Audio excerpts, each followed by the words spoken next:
आई आवाज आ गई तेज सुनी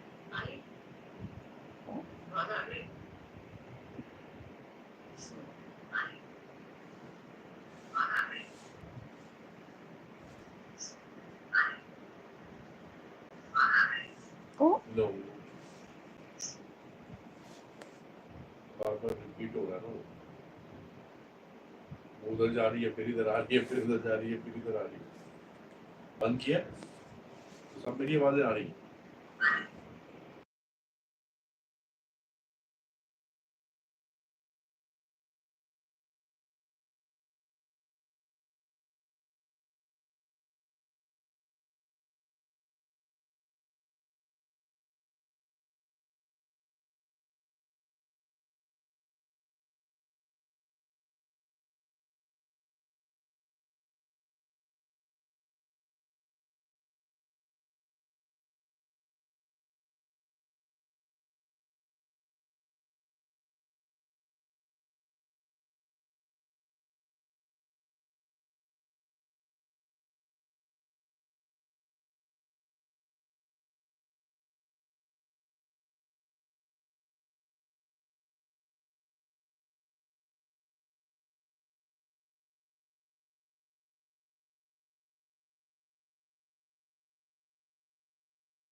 Decision to make him a royal advisor.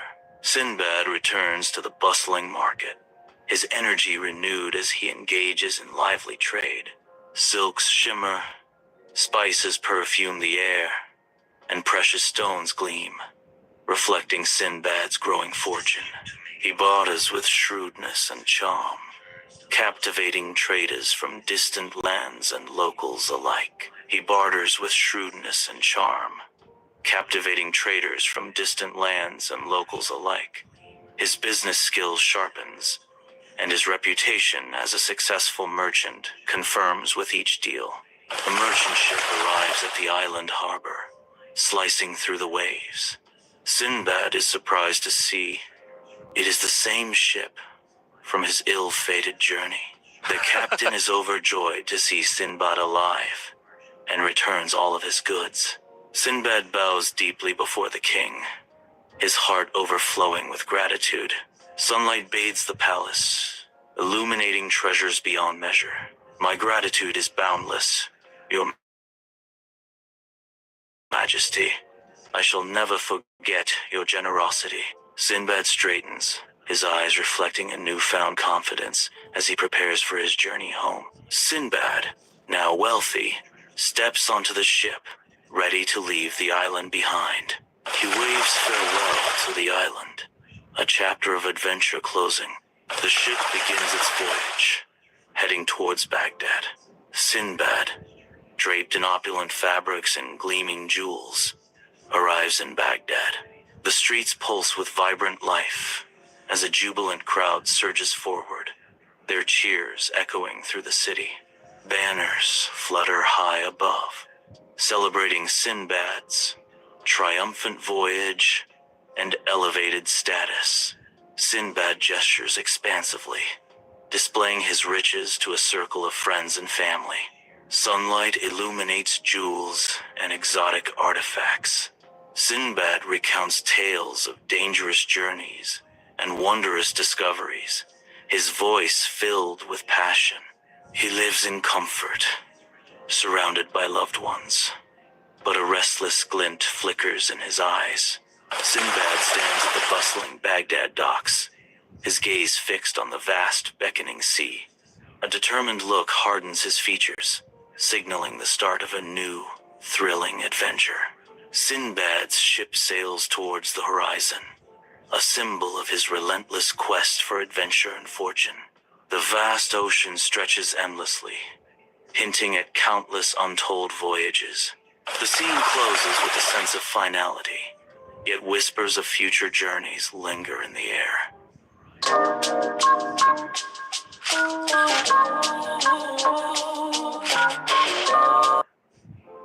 Though Sinbad the sailor had vowed never to risk his life again, the call of adventure and the thrill of the sea soon overcame his promise. After living comfortably in Baghdad for a time, he grew restless and prepared for a second journey. He joined a merchant ship once more, filled with goods to trade.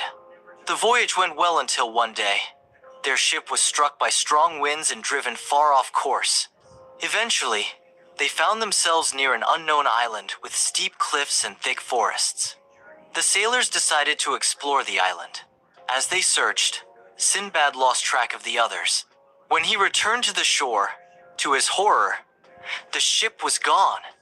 They had set sail without him, thinking he was lost. All alone and filled with despair, Sinbad wandered the island. There, he came upon something terrifying. Massive creature, the size of a mountain. It was a giant!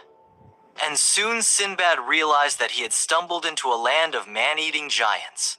As night fell, the giant returned to his cave, where Sinbad and some other castaways were hiding. The giant had one eye in the center of his forehead, a cyclops. He grabbed one of the men, roasted him on a spit, and devoured him while the others watched in horror. Sinbad and the others knew they had to escape. That night, while the giant slept, they devised a plan.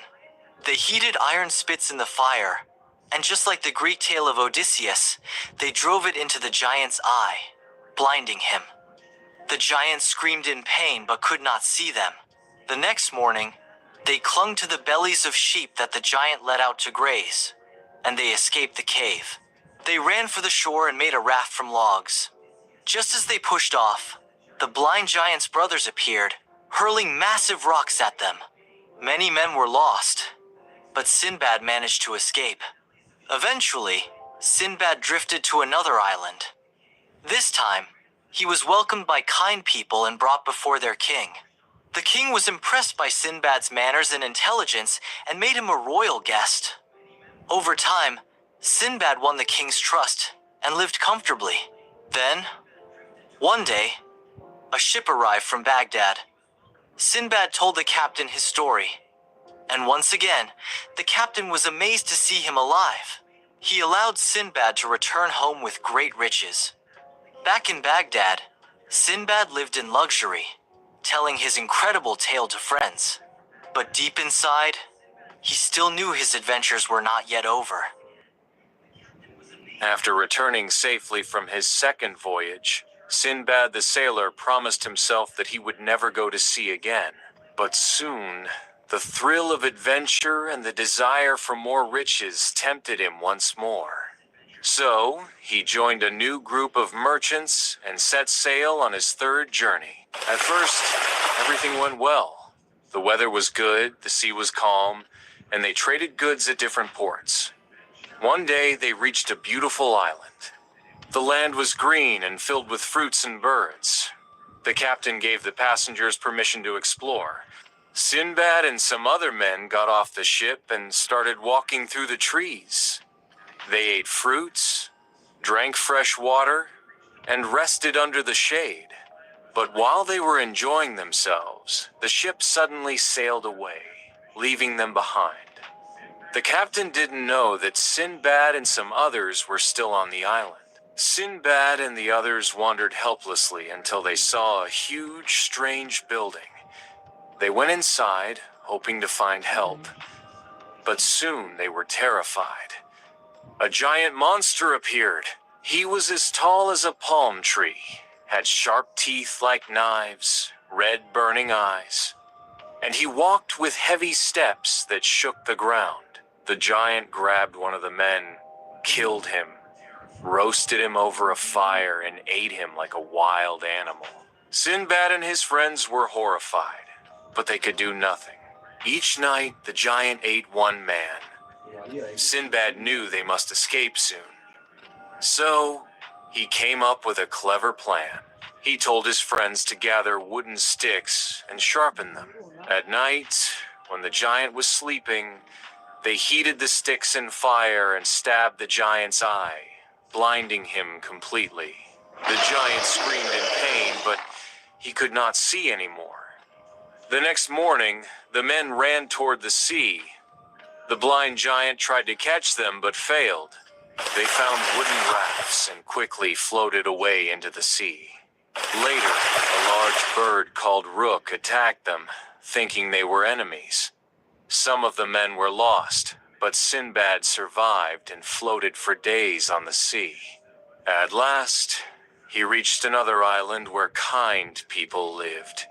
He rested, traded some of his goods, and soon earned more gold and pearls. Sinbad finally found a ship going back to Baghdad. He boarded it with his wealth and returned home safely. Welcome back, dear listeners, to another magical tale from the sea. Today, I will tell you the story of Sinbad's third voyage, a journey filled with danger, adventure, and diamonds. After returning safely from his second voyage, Sinbad promised to never go to sea again. But time passed, and the call of the ocean became too strong. The weight of his past voyages crashes over him, and inescapable storms within his soul. Unable to control his love of wandering, Sinbad rises, his luxurious prison now too restricted. He took steps restlessly, each step echoing the longing for distant shores and unexplored adventures.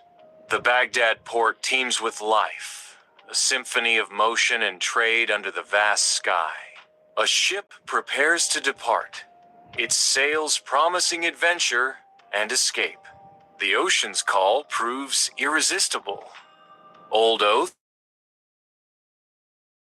are forgotten in the face of new horizons. Sinbad approaches the ship's officer, his resolve hardening with each step. With a hesitant signature, Sinbad commits himself once more to the unpredictable waves. He boards the ship, ready to embrace the journey that awaits him. Beneath a sky of endless blue, the ship moves forward, sails swirling with the wind. Sinbad stands at the bow, the ocean's breath kissing his face, his spirit ignited by the promise of the horizon. Around him, the sailors work, their laughter echoing against the vast areas. Their faces are filled with tales of the sea. The ocean stretches out to the horizon, an endless canvas painted with the promise of adventure and untold riches. Sinbad breathes deeply, the salty air filling his lungs, anticipation building with each passing wave. The ship casts anchor near a lush, grassy green island, a sign of hope on the horizon. Eager sailors, including Sinbad, get off the ship. They were excited to take some rest and have some adventure. The island was full of life. Exotic birds flitting among the trees, their calls echoing through the serene landscape. A freshwater spring bubbles nearby, its clear waters inviting Sinbad to refresh himself in this island paradise.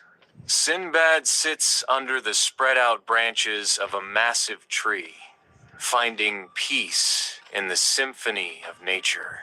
The gentle rustling of leaves and the distant chirping of birds weave a tranquil spell around him.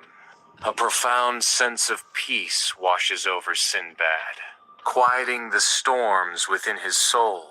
As the sun filters through the canopy above, Sinbad fell asleep, surrendering to dreams. Sinbad awakens with a jolt, the harsh sting of salty air filling his senses, confused and bewildered on the beach. Confusion gave him chilling realization as Sinbad's eyes widen, the horrifying truth. He is left behind alone. Panic flares, igniting hopelessness, rush of adrenaline as he understands the situation. Getting to his feet, Sinbad runs along the shore, his hopeless cries tearing through the salty air in a symphony of despair. His voice cracks, a raw plea lost in the vast area as he ran. His hope sinks as he watches the ship fade into a distant shadow, a crushing symbol of his abandonment against the vast horizon. Sinbad walks into the island's untamed heart, his senses alert as he searches for any sign of civilization. Sunlight filters through the dense canopy, casting a dim glow on the path ahead. His eyes widen as he spots an enormous white egg nestled amongst the trees. The rock's egg gleams radiantly, an unmistakable sign of the island's hidden miracles. Sinbad approaches the egg, his face a mixture of awe and fear as he comes face to face with such a huge egg. The dark shadow covers the island as a massive rock blots out the sun, announcing the arrival of a huge creature. Sinbad, agile and alert, seeks refuge behind a rocky outcrop, avoiding the piercing gaze of the giant bird. A daring plan crystallizes in Sinbad's mind as he assesses his surroundings, his eyes reflecting a spark of cunning. With deft hands, Sinbad unwinds his turban, preparing for a dangerous plan. In a daring act of defiance, Sinbad secures one end of the turban to his waist, the other to the rock's leg, binding himself to the huge beast. The rock ascends, its gigantic wings slicing through the wind, initiating a breathtaking flight. The world shrinks beneath them, changing into a stunning panorama of huge mountains and endless oceans. Sinbad clings desperately. His grasp is sign of survival against the boundless sky.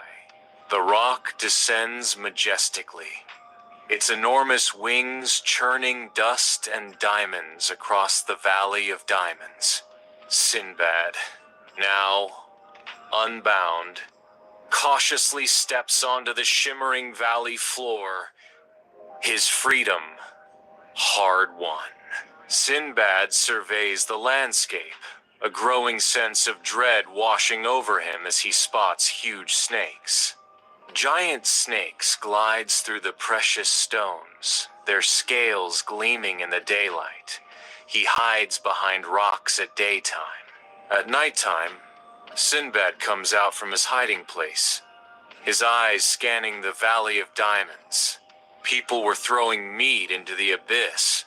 Their act was mysterious. Eagles descend from the sky, their claws outstretched, seizing the bait. Sinbad's eyes widen as he witnesses the glittering truth. Diamonds cling to the meat, revealing the valley's secret. In the Valley of Diamonds, Sinbad, sitting full of sweat glistening, thinking about his daring scheme. Next day, with quick hands, he fills his pockets, the diamonds catching the sun's harsh light. He secures himself tightly to a large piece of raw meat, his fate hanging in the balance. The diamonds glitter, promising riches beyond imagination. Sinbad's face is set with determination, his eyes reflecting the glint of the diamonds. He prepares for the skies to darken and the great birds to descend, his heart pounding with anticipation and fear. An eagle soars into the sky, its powerful claws seizing the meat. Sinbad finds himself clutched within the eagle's grasp, the ground far below. His heart races, his grip tightening as the world shrinks beneath them. Against all odds, the terrifying journey proves successful, carrying Sinbad to safety. The mountaintop glistens under the sun, silent and expectant. An eagle descends from the sky, a piece of meat clutched in its claws. A trader, disguised and weathered, approaches with a hopeful gaze, anticipating a prize. His eyes widen in disbelief. It is not diamonds he finds, but Sinbad. From there, Sinbad started his journey with the caravan, traveling across the seemingly endless desert sands. The trader's caravan winds its way through the bustling city streets. With each passing day, Sinbad's wealth grows, his pockets filled with diamonds. Sinbad's treasure expands, his eyes gleaming with ambition and dreams of even greater fortune. His face, a map of countless adventures, steps into his home.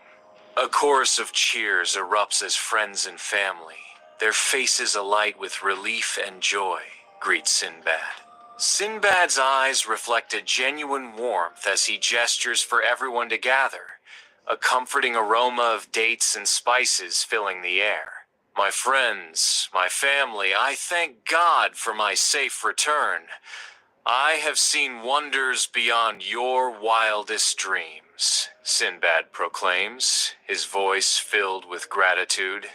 Let us celebrate this reunion and give thanks for the blessings we share, Sinbad declares, his wanderlust momentarily satisfied by the embrace of home.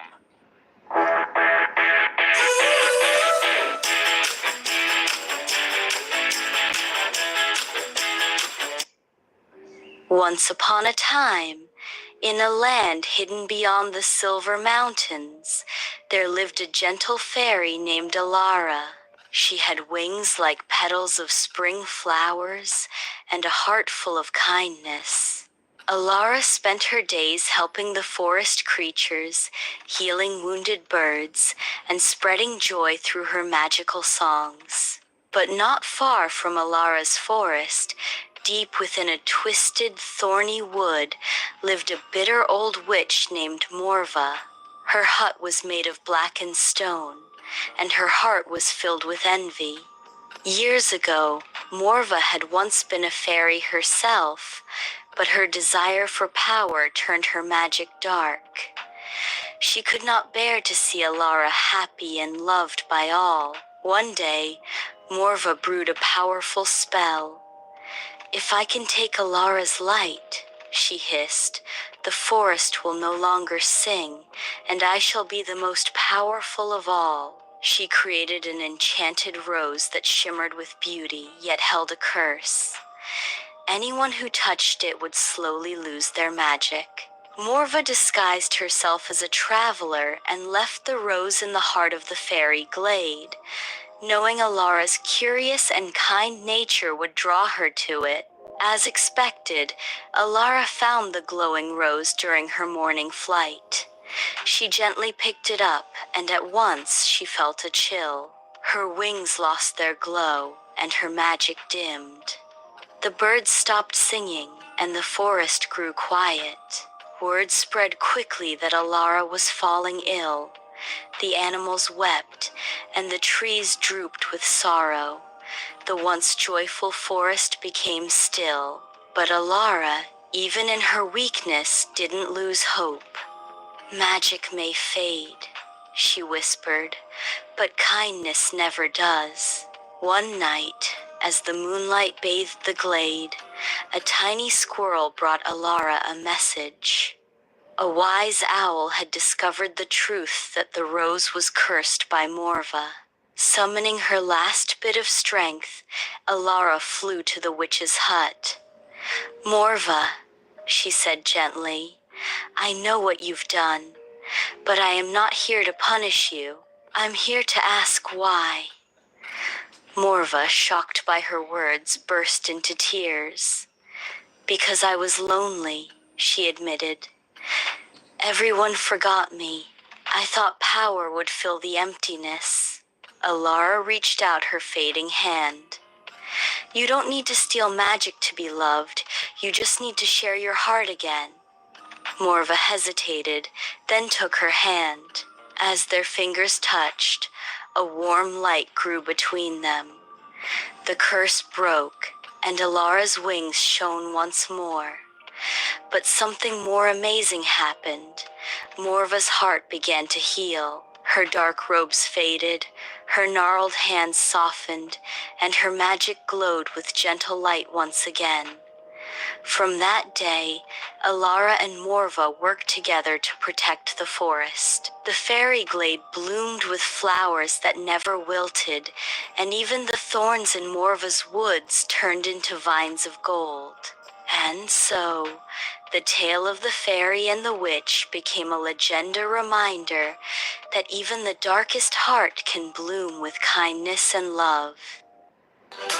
free, easy returns with the Amazon app. Download now.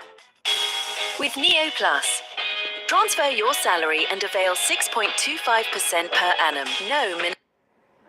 Sunlight falling over the village.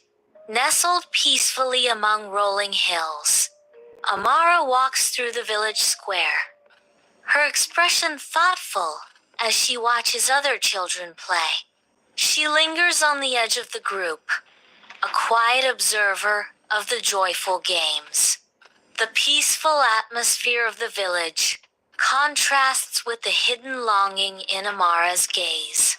Sunlight bathes the cozy cottage, illuminating shelves full of books and flowers. Amara gently assists her grandmother in tending to their indoor garden. The cottage exudes warmth and tranquility, yet a sense of solitude lingers in the air. Amara smiles politely, but her eyes reveal a distant, faraway gaze. Lost in thought, Amara's mind wanders to another place. Deep in her thoughts, she reached the cottage attic. Dust motes dance in the sunbeams, illuminating forgotten relics. Amara, with eyes full of youthful wonder, treads softly through the silent space. Her foot catches, sending her stumbling, her hand grasping at the unknown beneath a pile of blankets. She kneels, pulling away the faded fabric, revealing a treasure from another time.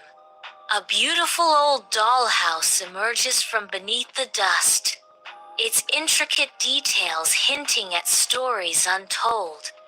Amara sits back, her eyes wide with fascination as she gazes upon the dollhouse. In the quiet of her room, she delicately sets a dollhouse on a small table. The dollhouse, a miniature world of wooden doors and crystal windows, captures her imagination. Amara whispers, her voice filled with longing. I wish I could go inside and see what it is like to live in there. Her eyes reflect a dream of stepping into the tiny, perfect life within. At night, the dollhouse glows with an otherworldly light, casting long shadows across Amara's room. Amara dozed off peacefully, unaware of the magic about to unfold. A surge of magic shrinks Amara, reducing her to the size of a doll. Her eyes snap open, wide with disbelief, as she finds herself tiny. Amara stands before the dollhouse, now a towering structure in her newly diminutive world. The dollhouse door creaks open, a silent welcome to Amara. Inside, the dollhouse pulses with light and music, beckoning Amara into its embrace. Tiny teacups fill with steaming cocoa, their warmth promising comfort. Amara settles onto the plush velvet couch, welcomed by its gentle bounce. Amara steps into the dollhouse kitchen, her eyes wide with curiosity. The sweet scent of baking cookies fills the tiny kitchen, a comforting aroma. Fresh cookies baked by themselves on a miniature stove. The rich aroma fills the air, creating a sense of warmth and comfort. Amara's fingers twitch, inching closer to the warm cookies. She touches the miniature stove, a spark of wonder in her eyes. She enters the dollhouse library, where books float in a mesmerizing dance. She steps further into the room, drawn by the silent beckoning of countless stories. A gentle touch as her fingers graze the spine of a leather-bound volume. Her eyes widen, reflecting the magical dance of the books around her. The library is filled with floating books, each one a portal to another world. She is surrounded by the silent, swirling tales of the dollhouse library. Amara stands before the dollhouse garden, her eyes widening as she beholds the explosion of colors. The tiny flowers seem to pulse with life, each petal a brushstroke of rainbow hues. She marvels at the delicate details, lost in the miniature world's vibrant beauty. The garden's charm fills Amara with a sense of wonder, her imagination ignited by its enchanting allure. Sunlight floods the dollhouse, illuminating the stillness as Amara steps into the miniature living room. A voice echoes, breaking the silence. "Welcome, Amara." Amara, startled, whirls around, her eyes searching. "Who said that?" A gentle voice responds, revealing the house's guardian. "I'm the guardian of this house. I am Leora. You awakened its magic by wishing with a pure heart." Amara's voice echoes in the tiny room. "Can I stay here forever?" Leora's gentle words fill the space. The house shows its wonders to kind souls, but it is meant to guide, not to keep. Leora continues, her voice soft, yet firm. Each visitor learns something special. Her voice cuts through the silence. "You care deeply for others, but you sometimes feel lonely, don't you?" With heartfelt sincerity, she begins to gesture around the room. "The magic of the house isn't only in these walls," Leora says, her voice soft. "It lives in love, kindness, and the moments we share." Her eyes gleam as she insists, "You have that magic inside you." In the dimness of her room, Amara is captivated by the dollhouse's otherworldly glow. A strange sensation envelops Amara as she feels herself growing, reaching towards the distant ceiling. The dollhouse shrinks, its ethereal shimmer fading as it returns to its normal form. Amara blinks, the strange feeling receding as she returns to her normal state. Amara bursts into the cottage kitchen, her energy filling the cozy space. Her grandmother stands at the stove, a gentle hum escaping her lips as she busies herself with breakfast preparations. Amara's voice rings out with youthful enthusiasm. "Grandma, can we invite some children from the village over to play today?" Grandmother pauses from her cooking, her expression thoughtful as she considers Amara's request. The aroma of breakfast fills the air, a comforting scent mingling with the promise of a day filled with laughter and play. In the heart of the vibrant cottage garden, Amara stands encircled by a chorus of joyous village children. Their laughter dances through the air, weaving tales of friendship and innocent games. Amid the joyful chaos, Amara's gaze softly drifts towards the dollhouse, a silent guardian of forgotten dreams. A knowing smile graces Amara's lips, a secret pact with the past revive in her heart. The enchantment lives on in my heart, a whisper of magic that exceeds time and space. The cottage garden breathes with renewed life, its flowers blooming in harmony with the stories shared and the memories cherished.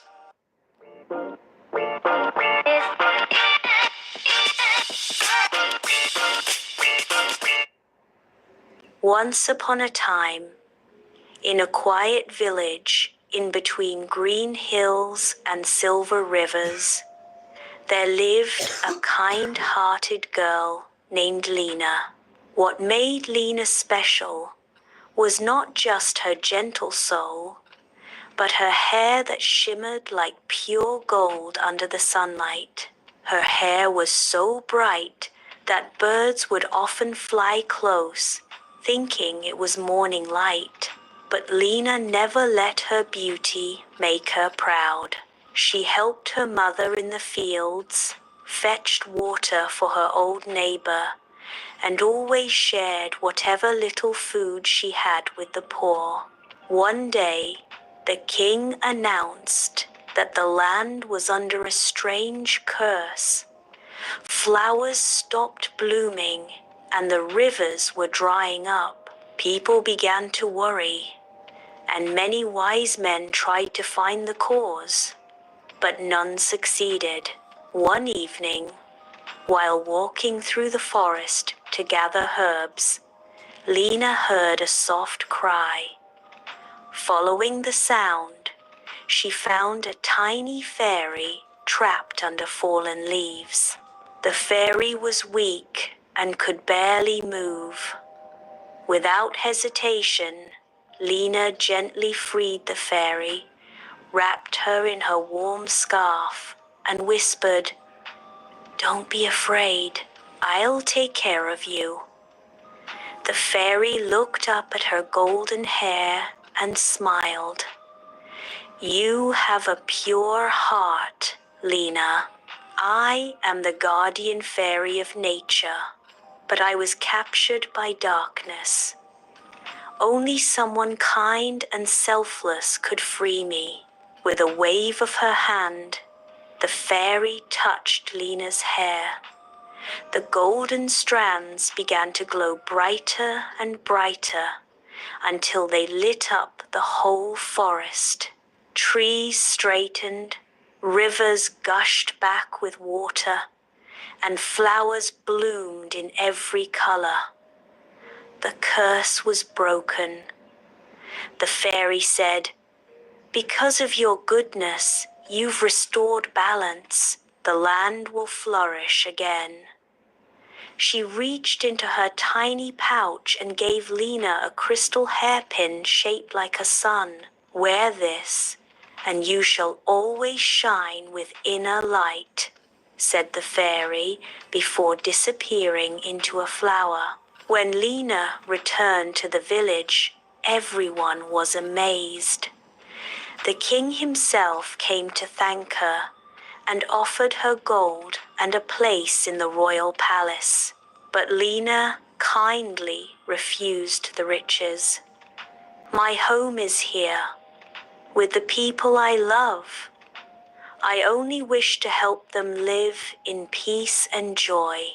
From that day on, Lena's golden hair became a symbol of hope and kindness, and the village remained blooming and happy for generations. And whenever the sun shined especially bright, villagers would smile and say, "Lena must be walking in the fields again."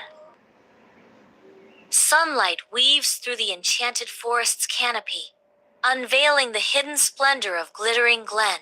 Waterfalls cascade down mossy rocks, their gentle roar echoing through the glen, a symphony of nature's magic. Rose bushes burst forth in vibrant hues, their petals unfurling in a riot of color, painting the glen with nature's artistry. Glittering Glen comes alive, home to hundreds of fairies from every corner of the fairy world. Fairies dance and flutter among the rose bushes, their laughter mingling with the gentle murmur of the waterfalls. The fairies gather by the cascading waterfalls, their voices joining the chorus of the glen's enchanting melody. In Glittering Glen, fairies flutter, their wings shimmering in the sunlight. The glen buzzes with excitement as the fairy fashion show approaches. Anticipation fills the air as fairies prepare for the centennial event. Elaborate decorations adorn the glen, showcasing the grandeur of the fairy fashion show. The fairy fashion show preparations continue, the glen transformed into a spectacle of magic and beauty. A, B, C, D. A, B, C, D. In the morning, brush your teeth. To a spectacle of magic and beauty. The workshop is filled with shimmering spider silk, glistening dewdrops, and rainbow petals. Vials of stardust pulse with a faint, ethereal light, illuminating her workspace. In the heart of the fairy workshop, Lena, the youngest fairy, sits alone, her stained glass wings catching the sunlight. She stares intently at a half-finished design, her brow furrowed in concentration. The weight of the upcoming show presses down on her, a palpable sense of anticipation. She pauses, her gaze fixed on the intricate details of her creation, lost in thought. As the night unfolds, a canvas painted with moonlight across a tranquil meadow. Beneath the ethereal glow of a moonflower, Lena sits, suspended in a world of deep thoughts. A gentle breeze whispers secrets through the meadow. An idea ignites within Lena, a spark of inspiration in the stillness of the night, stirring Lena's senses. Her gaze lifts, drawn upwards to the moon, now reflecting a newfound determination burning brightly in her eyes. The moon watches over her, a silent witness to the birth of a dream, fueling the fire within. Lena ascends to the tallest tree, bathed in the ethereal glow of moonlight. She delicately plucks silver threads of moonlight, her movements precise and ethereal. With graceful care, she gathers the shimmering strands, weaving a tapestry of captured light. The silver threads of moonlight coalesce in her hands, a beacon of ethereal beauty. Under the cloak of night, the lake glistens, its surface mirroring a sky full of secrets as Lena prepares to dance. Lena steps onto the water, defying reality with each graceful movement, a ripple of magic spreading from her feet. With each turn, Lena gathers drops of truth, the water transforming into diamonds that scatter across the night. A wide smile blossoms across Lena's face, reflecting the diamonds of truth she holds, a beacon of pure joy. In a profound moment, Lena feels an unbreakable bond with nature, a symphony of magic resonating within her.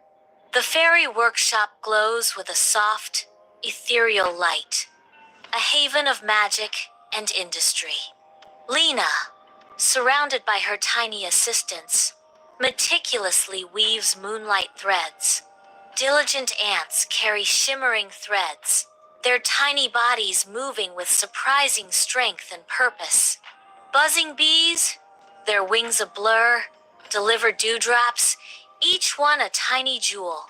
A sleepy caterpillar, its movements slow, adds a touch of whimsy to the scene. Sunlight streams into the fairy workshop, where dust motes dance in the golden air. Lena delicately holds up a soft silver gown, its fabric shimmering with an ethereal glow. As she twirls, tiny flowers bloom and unfurl across the hem of the gown, a testament to her skill. She pauses, gazing at her creation with a soft smile. It's perfect. I truly did it. A wave of pride washes over her as accomplishment settles deep within her heart. The fairy fashion show begins in Glittering Glen, a dazzling spectacle of light and color. The fairies' gowns morph with each gentle breeze, colors swirling in a hypnotic dance that captivates the eye. Melodies fill the air as the fairies sing, their voices weaving a tapestry of sound that echoes through the glen. The audience watches with rapt attention, their faces lit by the magical display. The glen erupts in wild applause, a symphony of appreciation for the extraordinary spectacle. The spotlight looms, casting a stark glow as Lena steps onto the stage, her heart pounding. The intense light reveals her radiant gown. In Glittering Glen, a hush falls as Lena arrives, her gown radiating a soft, golden light that bathes the landscape. The glen responds in kind. Flowers stretch toward her, drawn by her warmth. Fireflies waltz around Lena, their lights mirroring the glow of her dress, captivated by her presence. Even the wind stills, holding its breath in reverence of the serene beauty that Lena brings to the glen. Sunlight illuminates glittering glen, where a gentle breeze whispers through the trees. Queen Miralyn stands, her regal gown shimmering, as tears well in her eyes.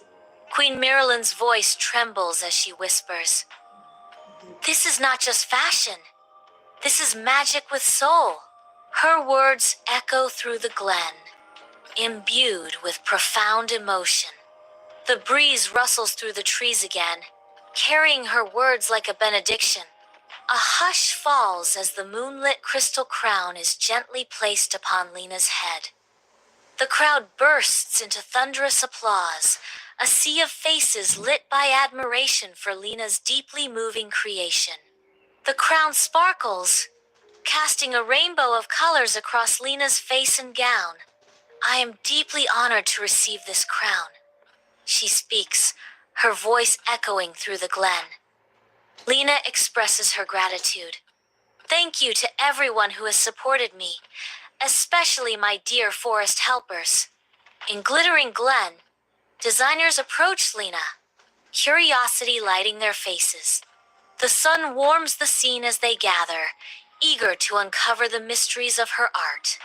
The designers ask, "Lena, we've been so inspired by your work. How do you design with love, not just light?" Lena responds, a gentle smile gracing her lips, ready to share her secrets. "I'm happy to share my knowledge and inspire others," Lena says. In a field of daisies, Lena stands, her face glowing with joy. She teaches that true beauty comes from within, and when you create from love and kindness, your magic will outshine them all. Feeling tired? Stressed? Get a full body checkup with 110 essential tests for only $99. Windale Village basks in the sunlight, a tableau of everyday life unfolding. Unseen, ancient magic slumbers beneath the village's serene facade. The whispering willow looms in the distance, its long shadow a silent sentinel. Life pulses gently through Windale, oblivious to the mystical secrets it holds. The village continues its day, veiled in normalcy, as the sun sets, painting the sky in hues of gold and pink. Lila approaches the whispering willow, her eyes wide with curiosity. Hesitation flickers across Lila's face as she pauses, her small hand reaching out towards the ancient tree. The whispering willow stands tall, as Lila's small hand rests against its ancient bark. The mind of Lila unfolds, a landscape of dreams where reality blurs and imagination reigns. Colors swirl and dance, weaving a tapestry of the unreal that captures the eye and stirs the soul. Whispers echo, soft as a sigh, in this otherworldly realm, their subtle presence adding to the sense of mystery and enchantment. A voice calls out, resonating from the depths of the dreamscape. "Lila, you have come." The magic calls you. At the whispering willow, Lila leans in, her brow furrowed as she strains to hear the secrets carried on the wind. The leaves rustle, and the whispers begin, faint at first, then into a clear language. It speaks. "Beneath my roots lies a realm unseen, where time forgets to march, and magic lies under every stone. The ancient tree shares its secrets, revealing a world beyond comprehension. Near the ancient roots, a spiral of light awakens, swirling with otherworldly energy. With unwavering faith, Lila whispers into the night, "I believe in magic." Lila arrives in a world where wonder is not just seen but felt, a realm where trees gleam with crystalline leaves. Liquid silver streams through the land, mirroring a sky bursting with vibrant colors. Talking owls hoot secrets to the moon. Glowing rabbits hop through fields of stardust. Tiny fairies with bell-like voices flit about, their laughter echoing through the air. Lila enters the magical realm, and her eyes widen with curiosity. She reaches out, gently touching the creature. Lila gains a deeper understanding of the balance within this world. Lila steps into the heart of a magical realm, where destiny awaits. Elion, a wizard of ageless wisdom, stands with eyes that twinkle like distant stars. With a voice as ancient as time itself, Elion declares, "You have been chosen to protect the balance of magic.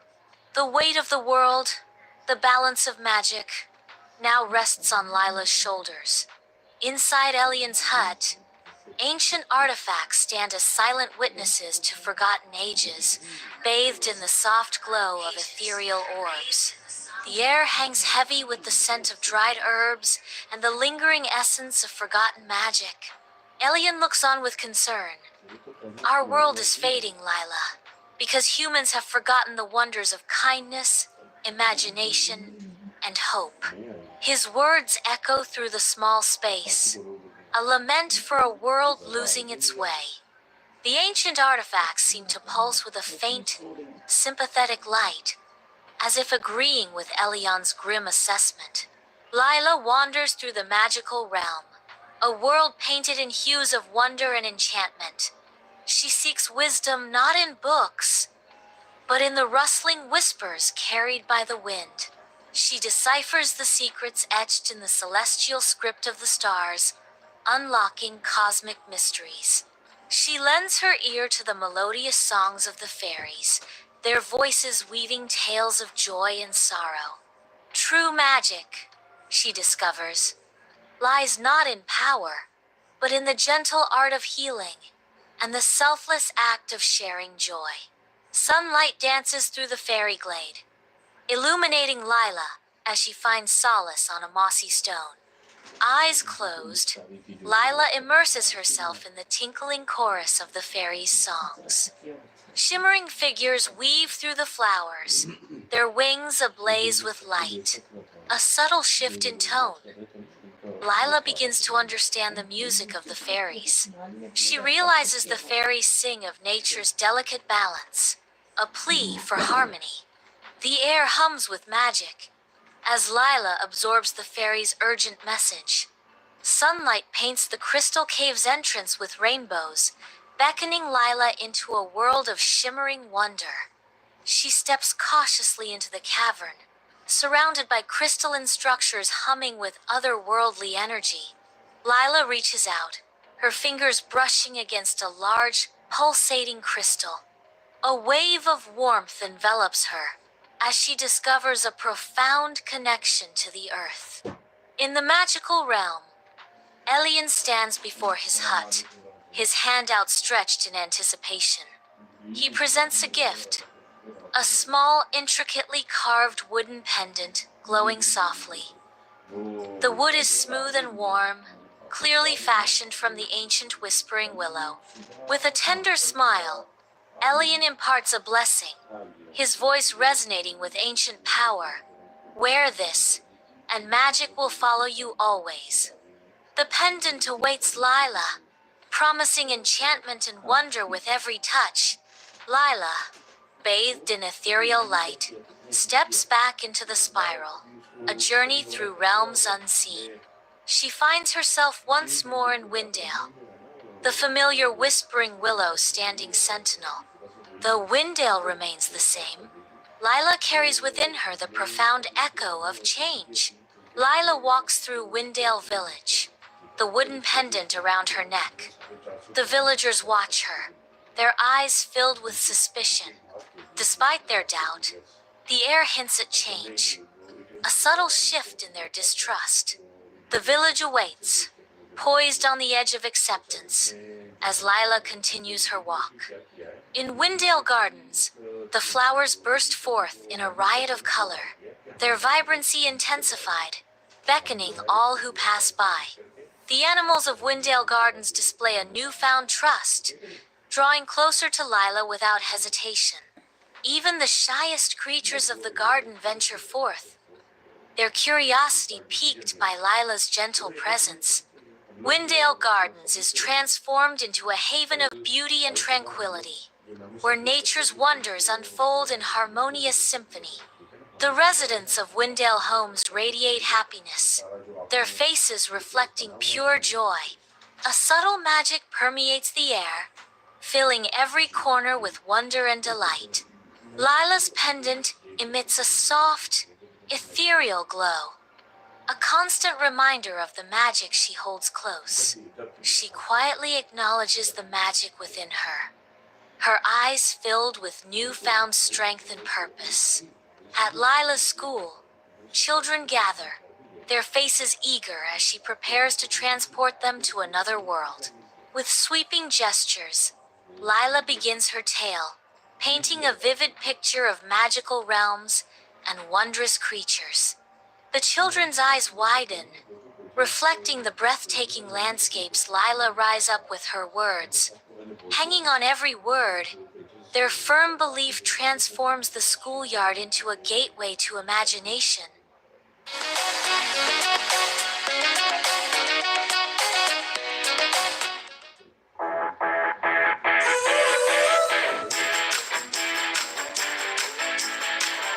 Belief transforms the schoolyard into a gateway to imagination. As the sun dips below the horizon, Windale Village becomes a tableau of golden light, the villagers gathering in silent reverence. The sky transforms into a vibrant canvas, its breathtaking colors eliciting gasps of awe and wonder from the assembled crowd. Bathed in the warm hues of twilight, a shared sense of community binds the villagers together in this moment of natural beauty. As twilight descends upon the whispering willow, Lila finds solace beneath its sheltering branches. The wind orchestrates a symphony through the leaves, a gentle melody that stirs the soul. Inside Windale Homes, a gentle lamplight bathes the living rooms, where families unite in warm, inviting harmony. The comforting aroma of warm cider and gingerbread fills the air, setting the stage for tales of compassion and fantasy. In hushed tones, parents begin to share stories, their voices echoing with reverence, imparting the values learned from Lila's magical adventures to a new generation. With each carefully narrated tale, the spirit of Lila's kindness and imagination lives on, weaving its way into the hearts of the listeners. Windale Village awakens, its cobblestone streets teeming with curious visitors drawn by whispers of magic. Children's laughter echoes through the air as they chase each other past colorful buildings, their joy infectious. Merchants display enchanted trinkets, their colorful wares adding to the village's mystical attraction. She gazes up at the heavenly sky. Its darkness is contrasting with the twinkling stars. A gentle breeze whispers secrets through Lila's hair, carrying the scent of magic and untold stories. Her voice, soft yet firm, echoes that true magic blossoms from the heart's deepest desires. No matter how impossible it may seem, she adds, her words are hope in the darkness. Year 3099. Orion 9 space station hums with activity. A jewel against the velvet void. In spite of the station's grand appearance, a grimy sector tells a different story. Cinderella labors tirelessly, the grease staining her hands as she cleans an air filter. Her dedication shines through the danger of the cold metallic surroundings. Each wipe brings a glimmer of hope to the station's forgotten corner. Cinderella's room overflows with tools and spare parts, a haven of invention. Among the clutter, 3 small AI drones, Spark, Blink, and Whir fill the air with their cheerful chirps. Cinderella tinkers gently with Spark, her touch precise and caring. The drones respond with affectionate whirs. Their presence are due to Cinderella's skills. On the contrary, Commander Vexa, Cinderella's stepmother, lives a luxurious life with her 2 daughters. She is in the zero-gravity spa, where robotic servants cater to her every desire.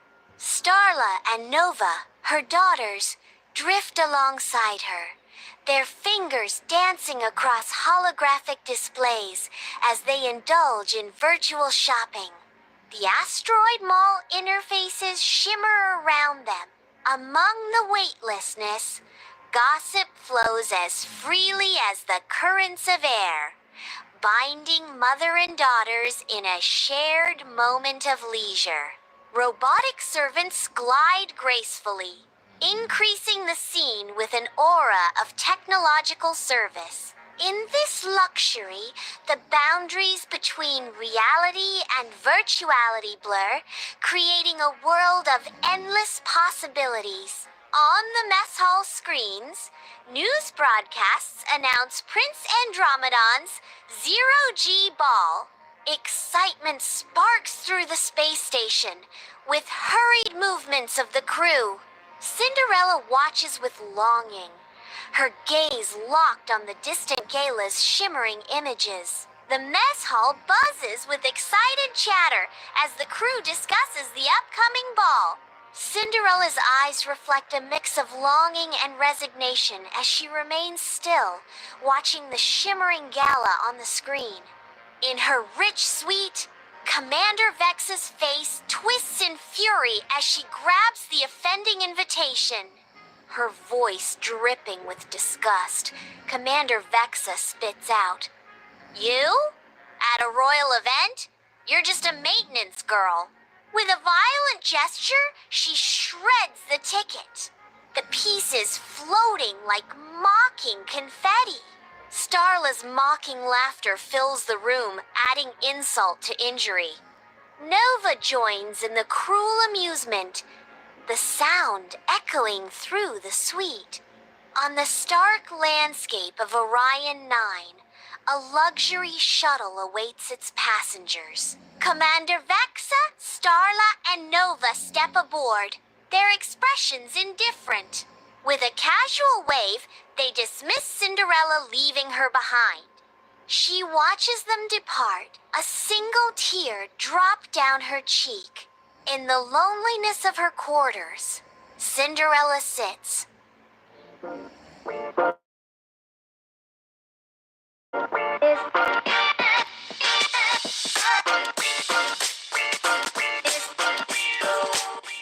In the loneliness of her quarters, Cinderella sits, her spirit crushed. Suddenly, the room is bathed in an otherworldly shimmer. The light intensifies, wrapping Cinderella in its beautiful glow. Hope flickers in Cinderella's eyes as the shimmer dances around her.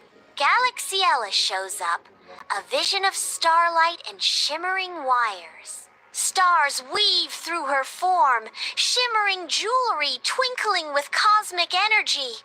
Her presence fills the room with the promise of magic and technology. Galaxiella's voice rings out, echoing with otherworldly power. "You shall go to the ball!" In Cinderella's humble quarters, Galaxiella extends a hand, her touch poised to ignite a heavenly transformation. With the wave of her magic wand, she dressed her into a breathtaking space gown of shimmering silver blue. Stardust weaves through the fabric, infusing it with cosmic energy. Her rugged boots dissolve, reforming as elegant crystal gravity shoes. Under the alien sun of Orion 9, Galaxiella gestures towards a seemingly harmless tiny cube. Before their eyes, the cube unfolds, revealing itself as a sleek star cruiser. Galaxiella warns in her urgent tone.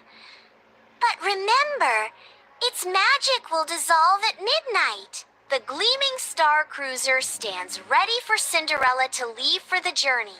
Cinderella leaves for a daring journey through the cosmos, her star cruiser a sign of hope in the inky blackness. She navigates through the swirling circles of a wormhole, light and color bending around her in a dizzying dance. The ship comes out from the star tunnel, a new galaxy unfolding before Cinderella, promising adventure and mystery. In the Zero-G ballroom of Celstara, dancers float effortlessly in jeweled gowns and polished chrome. Suddenly, Cinderella enters, and a deep hush sweeps through the ballroom. Her extreme natural beauty captivates all, silencing the artificial glamour.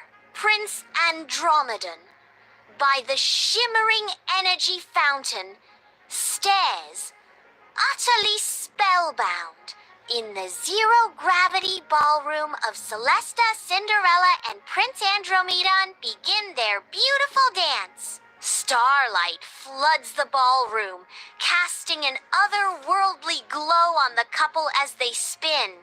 Cinderella, lost in the moment, wonders aloud. Have you ever wondered about the nebulae, Prince Andromedon? Prince Andromedon, captivated by both her and the cosmos, replies, "Indeed, Cinderella. And the ancient galaxies swirling in the cosmic ballet?" Their dance continues, a cosmic ballet mirroring the nebulae and ancient galaxies they discuss. In the Zero-G ballroom, the ship's clock signals midnight. Cinderella floats weightlessly, suspended in the air.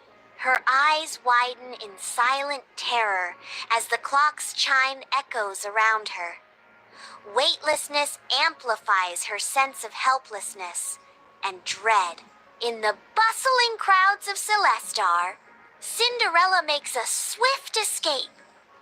Her shrinking star cruiser streaks across the sky, like a fleeting shadow against the cosmic canvas. In her haste, a single crystal gravity shoe was removed from her feet, falling unnoticed onto the landing ramp.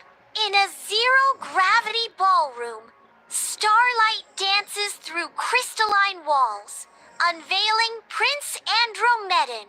He clutches a crystal show, its facets scattering rainbows across his regal face. A determined glint sparks in his eyes as he studies the crystal show. His voice echoes through the ballroom. "I vow to find its owner." The crystal shoe gleams, a sign of hope in the vast areas. Aboard the Celestara, Prince Andromedon's intense gaze at the vast areas of the galaxy. His face shows his determination. The stardust readings fluctuate, tantalizing him with the promise of a breakthrough. Hope flickers in his eyes as the faintest trace of a lead. Fragile, yet undeniable. In the vast areas of space, Prince Andromedon's ship cuts through the void. A sign of hope seems in the darkness. With graceful precision, the ship approaches Orion 9, a symbol of unity in the face of cosmic challenges. The ship docks seamlessly with the space station, a crucial moment that bridges worlds and ignites new possibilities. Commander Vexa's luxury suite becomes a prison as Cinderella is locked inside the maintenance pod. Starla and Nova step forward, their ambition burning bright in their eyes. Starla tries to force her foot into the shoe, but it fiercely rejects her attempt. Nova steps up, hoping for a different outcome, but the shoe denies her as well. The shoe remains untouched on the floor. a silent judge of their unworthiness. Frustration mounts as their dreams are repeatedly crushed. In the stark corridor of Orion 9, Spark, the AI drone, streaks towards the prince. The drone emits a whirring sound as it approaches, its purpose urgent. Suddenly, a holographic image flickers to life, casting a delicate glow. The image solidifies, revealing Cinderella's true identity in a burst of light. The revelation hangs in the air, transforming the sterile corridor into a stage of destiny. With an outstretched hand, the prince's voice echoes through the bay. Will you join me among the stars? The question hangs in the air, a promise of adventure and destiny. Cinderella's eyes reflect a hopeful glint, a soft smile gracing her lips. A quiet determination settles in her gaze as she speaks. Only if I can bring my friends. Cinderella strides confidently onto the royal cruiser, her presence commanding attention. A silent escort of drones surrounds Cinderella, their metallic bodies gleaming. The royal cruiser awaits, a symbol of power and prestige, ready to embark. Against the backdrop of a swirling galaxy, Cinderella, the prince, and their AI drone friends embark on the voyage of stars. The spaceship streaks through the cosmos, leaving a shimmering trail of stardust in its wake. Among the stars, they share tales of kindness and courage, echoing the unforgettable story of a girl who danced among stars. Once upon a time, in the golden kingdom of Florin, there lived a poor girl named Mira. She had no jewels, no fancy clothes, but she had something special, a kind and gentle heart. She loves to grow roses. Each velvety petal unfolds, their vibrant red, a very beautiful contrast to the humble cottage. The roses relish in the sunlight, a vibrant sign of Mira's devoted care. A gentle breeze whispers through the garden, carrying the sweet scent of roses, and from the porch, Grandmother watches Mira, her loving gaze a silent blessing. In this peaceful haven, the simple act of swinging with wind, roses becomes a heartfelt expression of love and life. Sunlight floods the cozy cottage, painting dust motes into fleeting stars as Mira and her grandmother prepare for a meal. The scent of roses, a sweet promise of summer, fills the air as they sit across from each other. A simple meal of bread and soup becomes a feast of shared moments and unspoken affections. Roses climb the cottage walls, their blooms peeking through the window frames, as if drawn to the warmth within. Under the radiant Florin sun, a marketplace buzzes with life, a symphony of laughter and commerce. Vendors sing out their wares, their voices blending into the vibrant melody of the day. The air itself hums with the energy of Florin, a kingdom thriving in joyous trade. In the luxurious meeting room of the royal palace, Prince Elian's thoughtful personality fills the space, as sunlight paints a mesmerizing dance of dust. A stillness envelops the room, as Elian's silence loudens the unexpressed tensions and unspoken expectations filled in the air. The dust motes dance like tiny secrets revealed in the sunbeams, as Elian's internal conflict increases, casting a shadow of doubt across the royal setting. His composed exterior masks a storm of inner turmoil, as Elian struggles with the choices that will shape his destiny and the fate of the kingdom. In this moment of quiet thoughtfulness, Elion's resolve begins to set as he prepares to confront the challenges that lie before him with firm determination. He decided to arrange the Royal Garden Festival. It bursts to life, a symphony of colors and sounds filling the air. In between the overjoyed chaos, Mira enters with a basket of roses holding in her hands. Her roses were radiant red, blooms the mirror of joy in the garden, a promise of nature's beauty. Mira smiles gently, her arrival adding to the festival's vibrant colors. The Royal Garden Festival buzzes with life, a mixture of colors and a symphony of sounds. Among the revelry, most bypass Mira's stall, their attention captured by more prominent displays. Mira stands silently, a lonely figure in the corner, her delicate roses a touching contrast to the lively scene. The roses in her hands, fragile and elegant, stand out against the vibrant, overwhelming scene.